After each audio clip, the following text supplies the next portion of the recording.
దీప అబార్షన్‌కి కారణమైన జ్యోత్స్నని చెంప పగలగొట్టి, మెడ పట్టుకుని బయటకు గెంటేసి ఊహించని షాకిచ్చిన సుమిత్ర.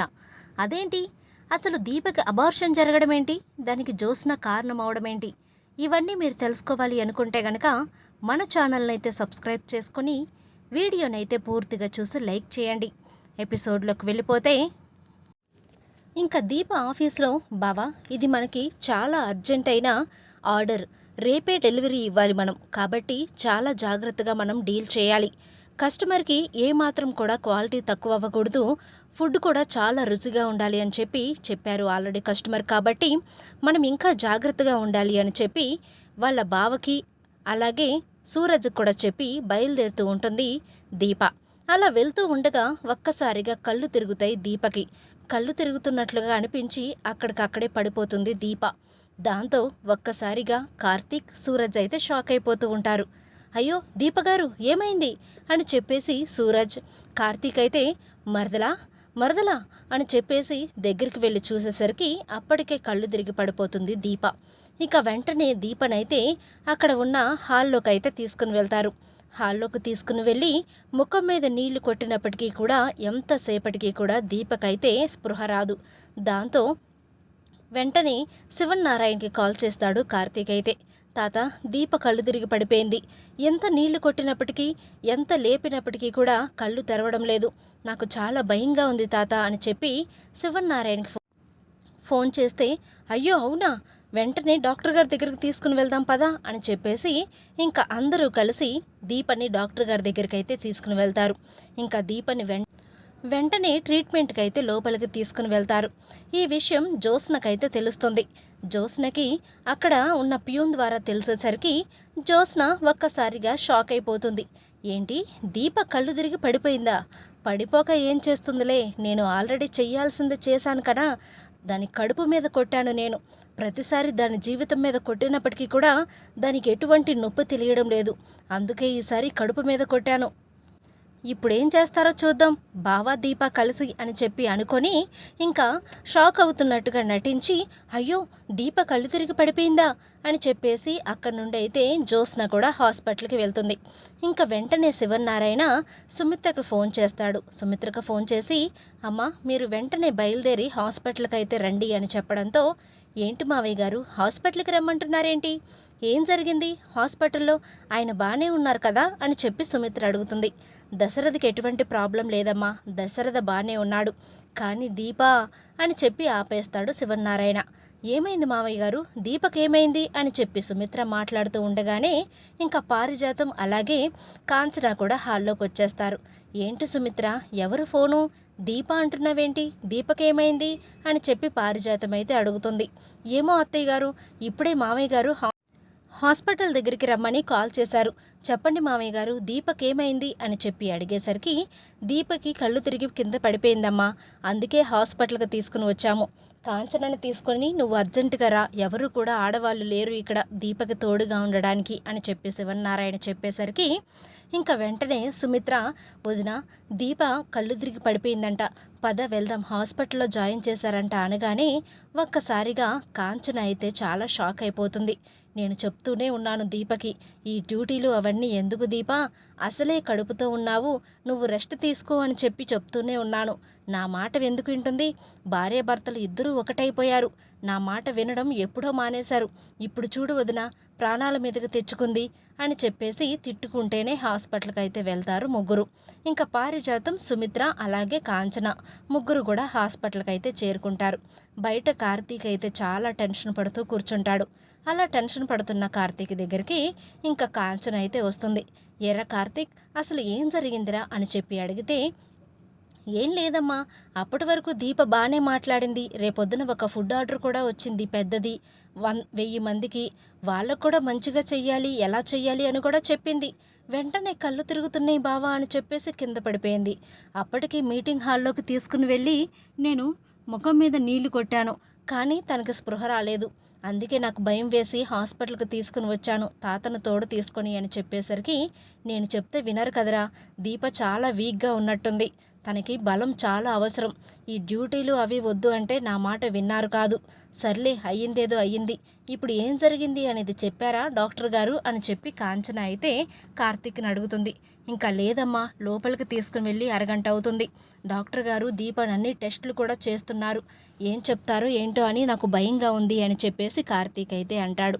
ఇంకా సుమిత్ర అయితే ఏం టెన్షన్ పడకురా, అంతా మంచి జరుగుతుంది అని చెప్పి సుమిత్ర అంటుంది. పారిజాతానికైతే డౌట్ వస్తుంది. ఏంటి దీప కళ్ళు తిరిగి పడిపోవడం ఏంటి? కొంపదీసి జ్యోత్స్న ఏమైనా చేసిందా?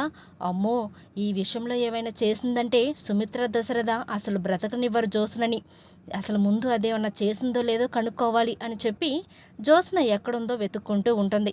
అప్పటికి జ్యోత్స్న బయట నుంచొని ఫోన్ మాట్లాడుతూ ఉంటుంది. ఏమే జ్యోత్స్న, జ్యోత్స్న అని చెప్పేసి పిలుచుకుంటూ జ్యోత్స్న దగ్గరికి వెళ్ళేసరికి అబ్బాబ్బా ఏంటి గ్రాని అరుపులు అని చెప్పి జ్యోత్స్న అయితే అంటుంది. అరుపులు కాదే, అక్కడ దీప కళ్ళు తిరిగి పడిపోయిందంట. నాకేం అర్థం కావటం లేదు, అందుకే నీ దగ్గరికి వచ్చాను. అసలు ఏం జరిగింది ఆఫీస్లో అని చెప్పి పారిజాతం అడుగుతుంది. నాకు మాత్రం ఏం తెలుసు, కళ్ళు తిరిగి పడిపోయిందని పియూన్ చెప్పాడు. సరే వెళ్ళకపోతే బాగోదని వచ్చాను. మా ఫ్రెండ్ ఫోన్ చేసిందని మాట్లాడుకుంటున్నాను అని చెప్పి జ్యోత్స్న అయితే అంటుంది. లేదే, నువ్వే ఏదో చేసావని నాకు అనిపిస్తుంది. ఎందుకంటే నువ్వు అబద్ధం చెప్తున్నట్టు నీ ముఖం క్లియర్గా తెలుస్తుంది. దయచేసి చెప్పవే, ఏమన్నా చేసావా ఏంటి దీపని అని చెప్పేసి అంటుంటే, భలే క్యాచ్ చేస్తావు గ్రాని నువ్వు మాత్రం. అవును, నేనే చేశాను. దీప కడుపు మీద కొట్టడానికి ఒక అస్త్రం ఉపయోగించాను. నీకు చెప్తే నీకు అసలే నోట్లో ఏ మాట కూడా దాగదు కదా, అందుకే నీకు చెప్పకుండా నేను మాత్రమే చేశాను అని చెప్పి జ్యోత్స్న అనేసరికి ఒక్కసారిగా పారిజాతానికి దిమ్మ తిరిగిపోతుంది.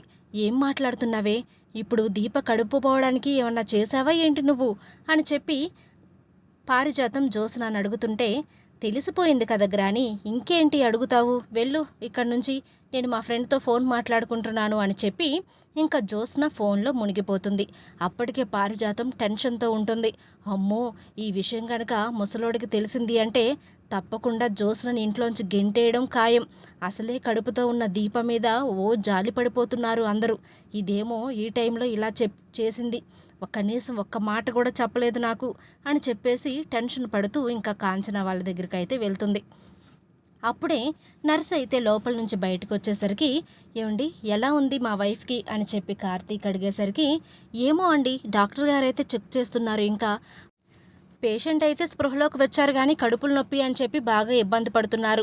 అందుకే కొన్ని టెస్టులు స్పెషల్గా చేస్తున్నారు డాక్టర్ గారు అనేసరికి, ఎప్పుడైతే కడుపులో నొప్పి అని చెప్పారో అప్పుడే ఇంకా కాంచనకి సుమిత్రకైతే డౌట్ వస్తుంది. వదిన, కడుపులో నొప్పి రావడం ఏంటి? కళ్ళు తిరిగి పడిపోయిందంటే ఏదైనా బలం లేక పడిపోయిందో, లేదంటే టైంకి ఫుడ్ తినలేదో అనుకోవచ్చు. అసలు కడుపుల నొప్పి రావడం ఏంటి వదిన, నాకు అర్థం కావటం లేదు అని చెప్పి కాంచన సుమిత్రతో అంటుంది. ఏమో వదిన, నాకు కూడా అదే అర్థం కావటం లేదు. సరే చూద్దాం, టెస్టులన్నీ చేస్తున్నారంటున్నారు కదా అని చెప్పి ఇంకా సుమిత్ర అయితే కాంచనతో అంటుంది. ఇంకా దశరథ అయితే, జ్యోత్స్న ఏమైనా చేసిందా? నాకు జ్యోత్స్న మీద డౌట్గా ఉంది. ఎందుకంటే అందరూ ఇక్కడున్నారు కానీ జ్యోత్స్న లేదు. జ్యోత్స్న యాక్షన్ చేస్తుంది. ఖచ్చితంగా జ్యోత్స్నానే ఏదో చేసింది. ఈ విషయంలో నా దీపకి కడుపులోని బిడ్డకి ఏమైనా జరిగితే మాత్రం నేను ఖచ్చితంగా జ్యోత్స్న బండారాన్ని బయట పెట్టేస్తాను. జ్యోత్స్నని మెడ పట్టుకుని బయటకు గెంటిస్తాను. ఇన్నాళ్ళు కూడా పోనీలే దాసు కూతురు కదా, నా తమ్ముడు కూతురే కదా అని చెప్పి ఓపిక పట్టాను, కానీ ఇంకా ఓపిక పట్టే సహనం నాకైతే లేదు.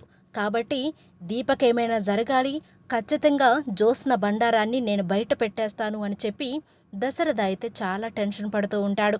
ఇంకా శివనారాయణ, అమ్మ కాంచన, నువ్వైతే ఏమీ బాధపడకు, దీపకేమీ కాదు, క్షేమంగా బయటకు వస్తుంది అని చెప్పి శివనారాయణ కాంచనకైతే ధైర్యం చెప్తూ ఉంటాడు.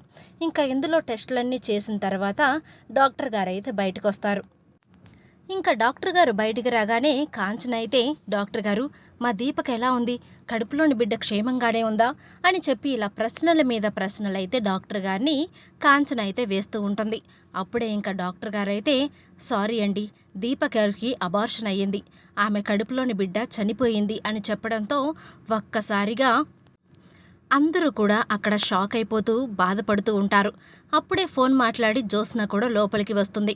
వచ్చి ఎప్పుడైతే డాక్టర్ గారు దీపకి అబార్షన్ అయ్యింది అని చెప్పారో దాంతో ఒక్కసారిగా జ్యోత్స్న చాలా సంతోషపడిపోతూ ఉంటుంది.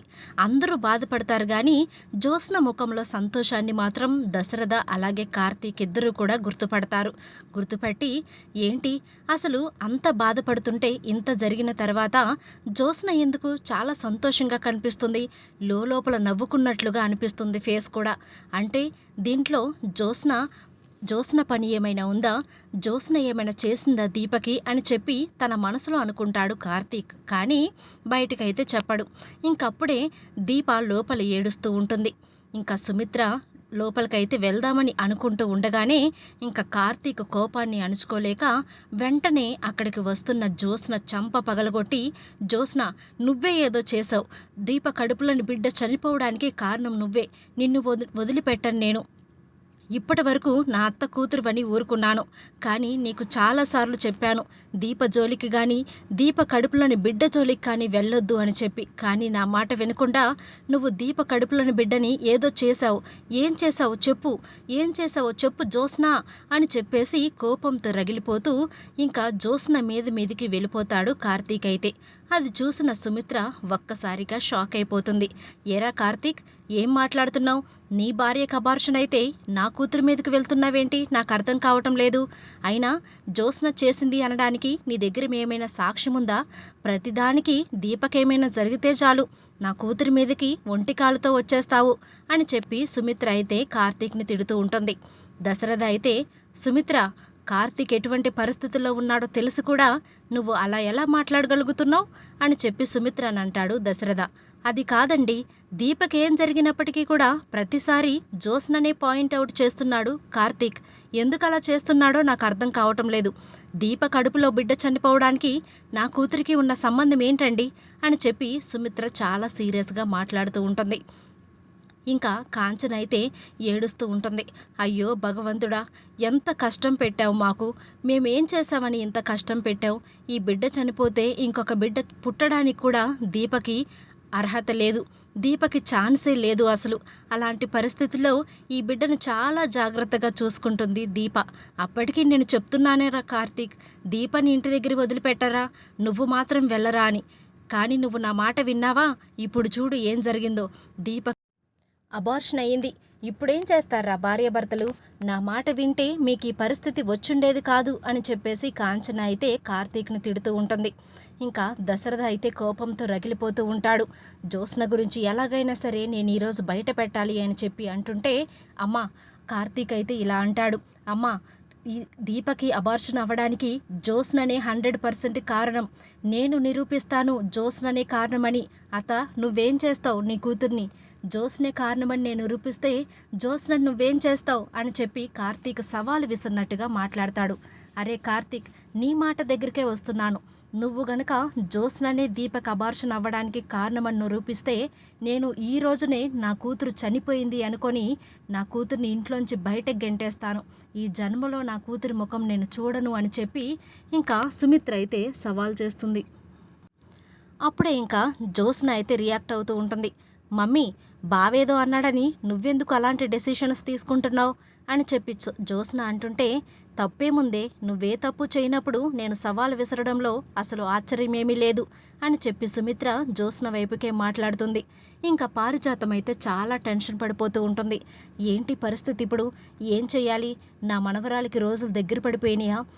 అంతా చేసింది జ్యోత్స్ననే. ఈ విషయాన్ని బయట పెట్టగలిగితే కార్తీక్ వాడు మామూలోడు కాదు, ఖచ్చితంగా బయట పెడతాడు. వాడు బయట పెట్టాడా నా మనవరాలికి రోజులు చెల్లిపోయినట్టే. ఇంకా ఈ ఆస్తికి మాకు ఎటువంటి సంబంధం ఉండదు. నేను చెప్తూనే ఉన్నాను ఆ దిక్కుమాలిన దానికి, నువ్వు ఏదైనా చేసేటప్పుడు నాకు చెప్పవే అని. కానీ అది మాత్రం నా మాట వినకుండా తన ఇష్టం వచ్చినట్లుగా చేసింది. ఇప్పుడు దాని ఫలితాన్ని కూడా అదే అనుభవించాలి అని చెప్పి జ్యోత్స్న గురించి పారిజాతం తన మనసులో అనుకుంటుంది. ఇంకా వెంటనే కార్తీక్ అయితే ఆఫీస్కి వెళ్ళి ఆఫీస్లో ఉన్న సీసీ కెమెరా అంతా కూడా ఓపెన్ చేస్తాడు. ఓపెన్ చేసి చూస్తే దీప తాగుతున్న కాఫీలో దీపకి అబార్షన్ అవ్వడానికి ఒక పౌడర్ అనేది కలుపుతుంది జ్యోత్స్న. ఆ వీడియో చూసి ఒక్కసారిగా షాక్ అయిపోతాడు కార్తీక్ అయితే. అంటే నేను అనుకున్నది నిజమే, జ్యోత్స్నే ఏదో అబార్షన్ అవ్వడానికి ఏదో మందు కలిపింది. ఇదిగో ఈ సీసీ ఫొటోస్ని తీసుకుని వెళ్ళి అత్త దగ్గరికి తీసుకుని వెళ్ళి జ్యోత్స్న బండారాన్ని బయటపెట్టి జ్యోత్స్నని ఈ రోజుతో ఆ ఇంట్లో ఉండకుండా చేస్తాను, ఇంట్లోంచి బయట గెంటేలాగా చేస్తాను, మామయ్యకి కూడా చెప్పేస్తాను నిజం చెప్పమని అని చెప్పి ఇంకా కార్తీక్ అయితే తన మనసులో అనుకొని ఆ సీసీ ఫుటేజ్ పట్టుకొని హాస్పిటల్కి అయితే బయలుదేరతాడు. సీసీ ఫుటేజ్ తీసుకుని హాస్పిటల్కి అయితే వెళ్తాడు కార్తీక్. కానీ జ్యోత్స్న మాత్రం ఏమాత్రం ఊహించదు వెళ్ళి ఆఫీస్కి వెళ్ళి సీసీ ఫుటేజ్ కార్తీక్ తీసుకుని వస్తాడని. ఊహించకుండా నేను అనుకున్నది చేశాను, దీప కడుపులోని బిడ్డని చంపేశాను, దీపకి అబార్షన్ అయిపోయింది, ఇప్పుడు దీపని ఎవరు కూడా ఏమీ చేయలేరు, ఇప్పుడు నేను కావాల్సింది చేశాను కాబట్టి దీప నా మనసు మీద కొడితే నేను దీప కడుపు మీద కొట్టాను అని చెప్పి చాలా సంతోషపడిపోతూ ఉంటుంది జ్యోత్స్న అయితే. ఇంకా వస్తున్న కార్తీక్ని చూసి, ఏరా కార్తీక్, నా మీద సవాలు విసిరి వెళ్ళావు కదా ఏదో ప్రూఫ్ తీసుకొస్తానని, తీసుకుని వచ్చావా? నా కూతురే కారణము దీప కడుపులోని బిడ్డకి అబార్షన్ అవ్వడానికి అని చెప్పి సుమిత్ర చాలా గట్టిగా మాట్లాడుతుంటే, అత్త తీసుకుని వచ్చాను, ఇదిగో ఇది చూడు నీకు అర్థమైపోతుంది ఎవరు కారణము అనేది అని చెప్పి అనేసరికి ఇంకా సుమిత్ర చాలా పొగరుగా ఫోన్ తీసుకుని అయితే చూస్తుంది. దానిలో దీపక్ తాగుతున్న కాఫీలో జ్యోత్స్న అటు ఇటు చూసి ఎవరు చూడకుండా చూసి అందులో ఒక పౌడర్ కలపడం అనేది ఆ వీడియోలో ఉంటుంది. ఆ వీడియో చూసిన సుమిత్రకి ఒక్కసారిగా దిమ్మ తిరిగిపోతుంది.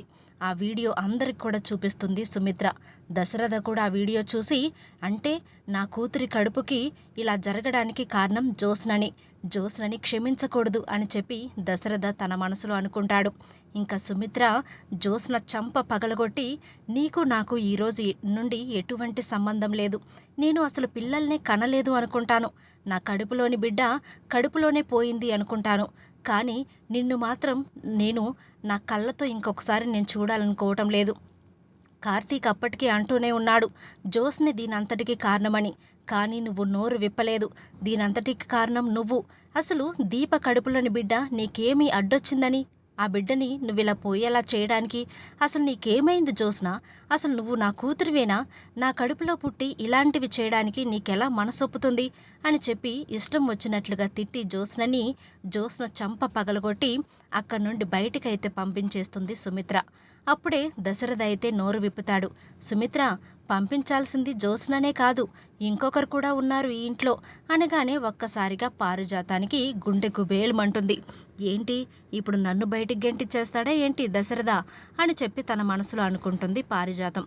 ఇంకా తన మనసులో అనుకుంటున్నట్టుగానే, ఎవరండి ఇంకొకరెవరు ఇంట్లోంచి బయటికి వెళ్లాల్సింది, నేను ఇంట్లోంచి బయటికి గెంటాల్సింది ఇంకెవరిని అని చెప్పి అంటూ ఉండగానే, ఎవరో కాదు సుమిత్ర, పారిజాతం పిన్ని వల్లే కదా జ్యోత్స్న ఈ ఇంట్లోకి వచ్చింది.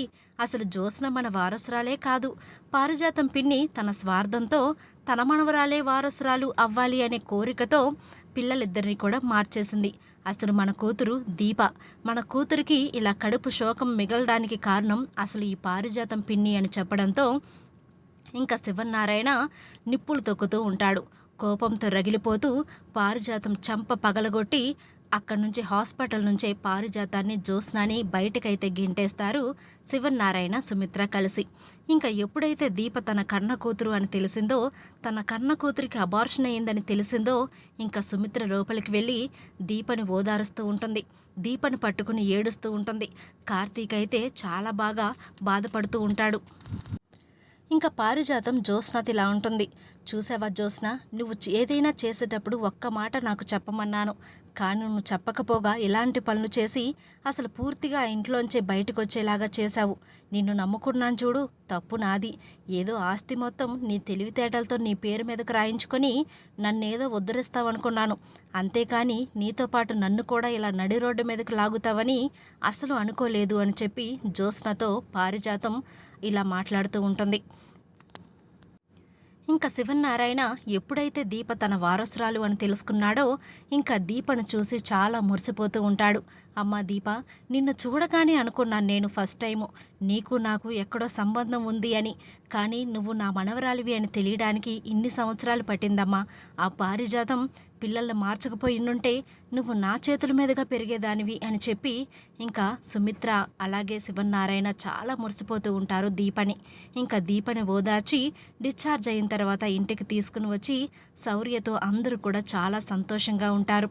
ఇంకా దశరథ తన మనసులోని భారం పోయింది అని, ఇంకా తన కూతురికి న్యాయం జరిగింది అని, ఇన్నాళ్ళు నా కూతురు నా కళ్ళ ముందే పని మనిషిగా పనిచేస్తుంటే నేను చూస్తూ ఊరుకున్నాను తప్ప ఏమీ చేయలేకపోయాను అని చెప్పి తన మనసులో బాధపడుతూ ఉంటాడు. ఈ విధంగా దీపకి అబార్షన్కి కారణమైన జ్యోత్స్నకి బయట గెంటించి ఊహించని షాక్ ఇస్తుంది సుమిత్ర. వీడియో నచ్చినట్లయితే తప్పకుండా లైక్ చేయండి.